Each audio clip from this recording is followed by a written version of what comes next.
世人津津乐道持续100余年的康乾盛世，多数人理所当然认为这场大清巅峰荣景是康熙开拓、乾隆守成2代帝王同心缔造的功绩。几乎所有人都忽略夹在中间的雍正，觉得他只是一位手段残酷、默默过度的帝王。可真实的财政数据会彻底推翻大众流传100年的固有认知。康熙晚年，吏治松弛，藩王耗费，军旅开支巨大，国库存银仅剩800万两，偌大王朝财政岌岌可危。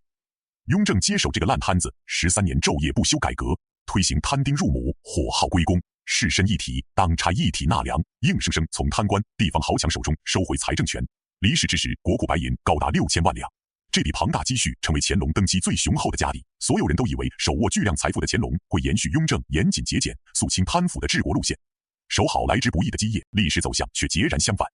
乾隆上位之后，迅速扭转雍正所有紧缩政策，大规模免除全国赋税，六下江南，耗费无数，大兴园林营造，连续发动对外征战。短短数十年时间，雍正拼尽一生攒下的6000万两存银几乎消耗殆尽。盛世光环之下，土地兼并加剧，贪腐重新抬头，底层百姓负担逐渐加重，大清由盛转衰的伏笔就此埋下。很多人简单将这一切归结为乾隆生性奢靡、挥金如土，单纯以浪费2字概括他的财政政策。但帝王的任何重大决策从来不只是个人喜好，背后藏住2代帝王完全相反的统治思维，以及盘根错节的朝堂博弈。今天这期影片，我们拆解康雍乾3代财政变迁，看懂雍正与乾隆治国路线的根本分歧，解读康乾盛世虚繁华表象之下无法逆转的时代隐患。想要看懂这段历史，必须先还原雍正改革的艰难处境。康熙平定三藩，收复台湾，征讨噶尔丹，奠定大清疆域基础，可常年征战耗空国库。到了执政晚期，康熙追求宽仁之名，对官员贪腐、士绅逃税选择睁一只眼闭一只眼，地方豪强勾结官吏，大量隐瞒土地人口，国家税收不断萎缩，贫苦农民却要承担全部赋税，贫富差距持续拉大。雍正继位之后，清楚认知，如果任由局势发展，不出数十年，王朝必然爆发大规模民变。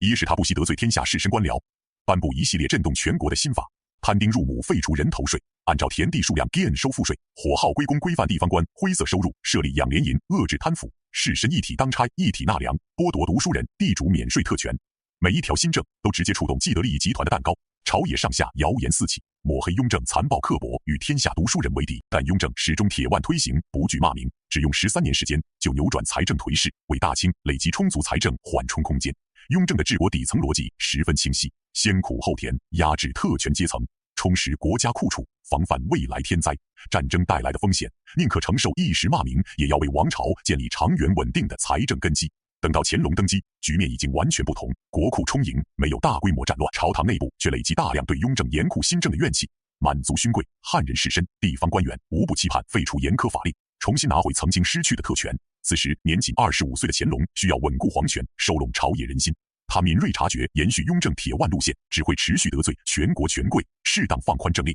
打造宽仁君主形象，就能快速收买人心，巩固刚刚到手的皇权。这便是乾隆大规模调整财政政策的起点。执政初期，他陆续缓和士绅纳税要求，放宽吏治考核标准，连续数次颁布谕旨，全国普免田赋。单普免钱粮这项政策，就让国家少收数千万两赋税。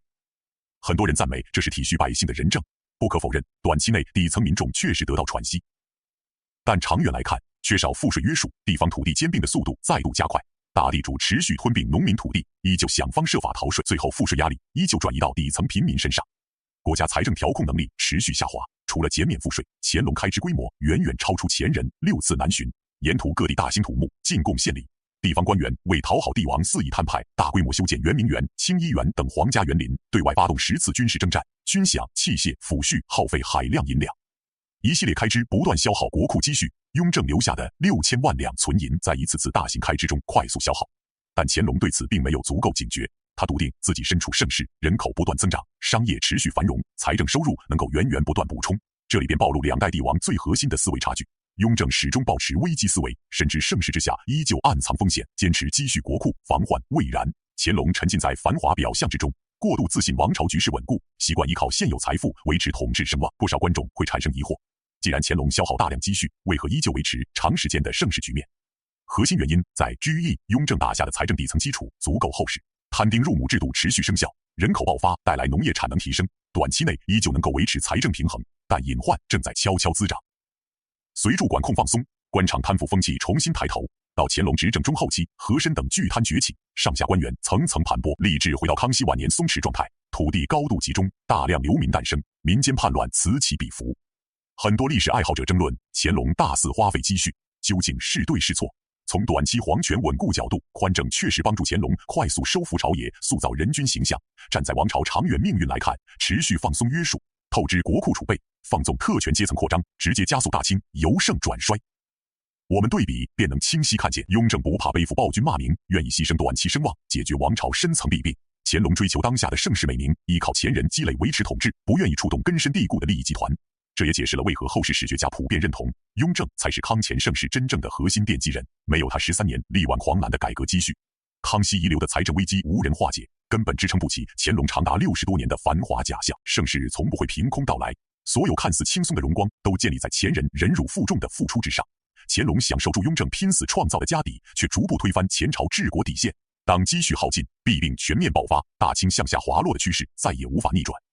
乾隆一朝的财政起伏，不只是一笔笔银两的收支账目，更是一面镜子，照出2种完全不同的治国格局。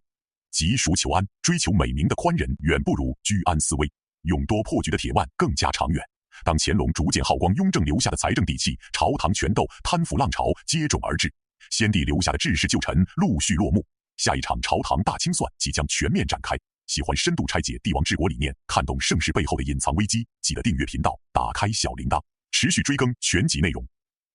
下一篇我们解读满臣首领鄂尔泰死后为何被乾隆撤出贤良祠，看懂乾隆对先帝勋臣持续不断的死后清算。